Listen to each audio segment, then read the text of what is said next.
All right, class, settle down. It is once again time for Paranormal 101, and today we are going to be learning about another type of haunting, and that type of haunting is going to be called residual hauntings.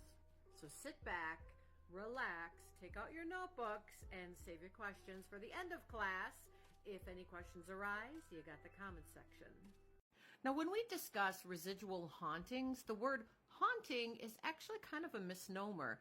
It's not typically a haunting in and of itself. It's not really like a ghost per se.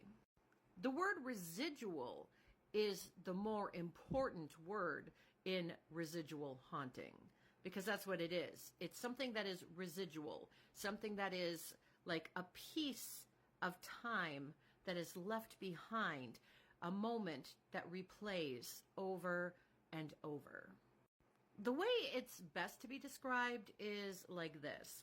Now, for you kids out there, you may not really understand this, but for the older people out there, you remember VHS tapes, right? Like going to Blockbuster Video and kind of renting a VHS tape, and it has that little sticker that says, "Be kind, rewind." That's kind of what it is. It's like watching a movie and then rewinding it and watching it again.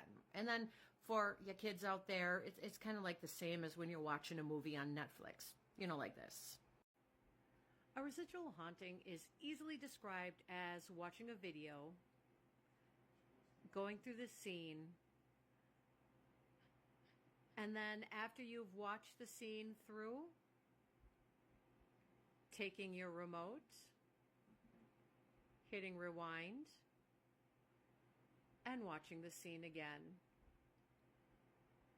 And then after you go and you watch the exact same scene all the way through once again, you take your remote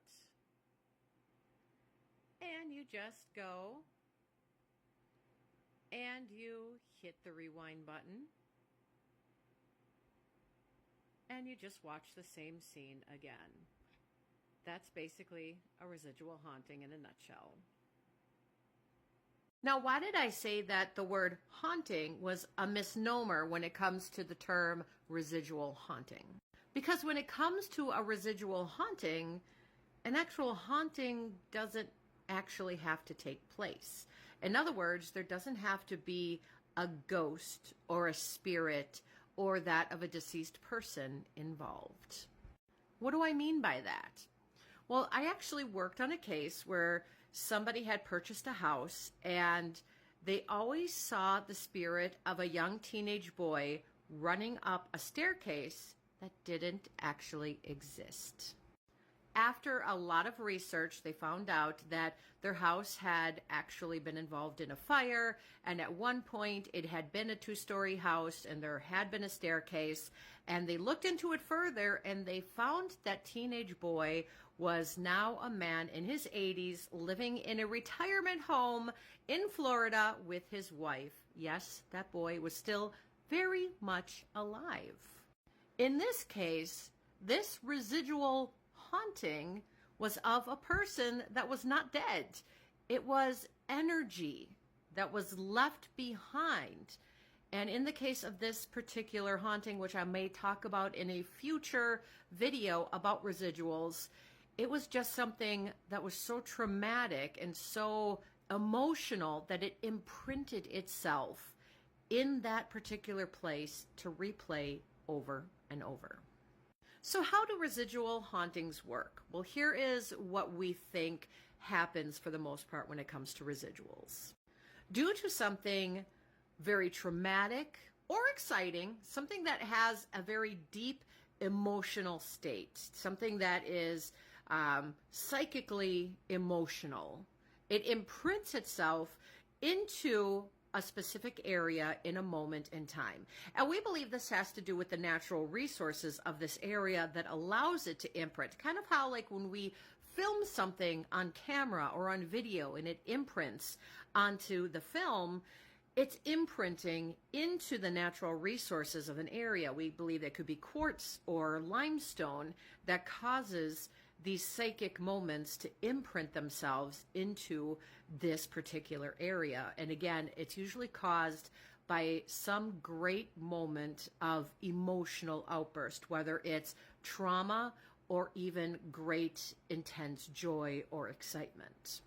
Then there is usually something that triggers the activity to begin, whether it's a specific time of day or night, or a dog barking, or a phone ringing, or a horn honking. Something that will trigger the event to happen, and it will happen. Just like you taking your remote control and pressing the play button on a video, and then pressing rewind, pressing play, pressing rewind, pressing play. And that's basically a residual haunting in a nutshell. Oversimplified, we'll talk about it again one day, and I'll maybe discuss that one case to kind of give you a deeper look into residual hauntings. If you have any questions, make sure you leave it in the comment section. There you go, another Paranormal 101 in the books. And again, if you do like these videos and you have any questions, make sure you leave it in the comment section, and support small content creators by liking, following, sharing, commenting, interact with the videos, watch previous videos, that's also very helpful, and go to check out my, and there are other ways that you can also help, once again, with my content. So there you go. And watch for future videos as well.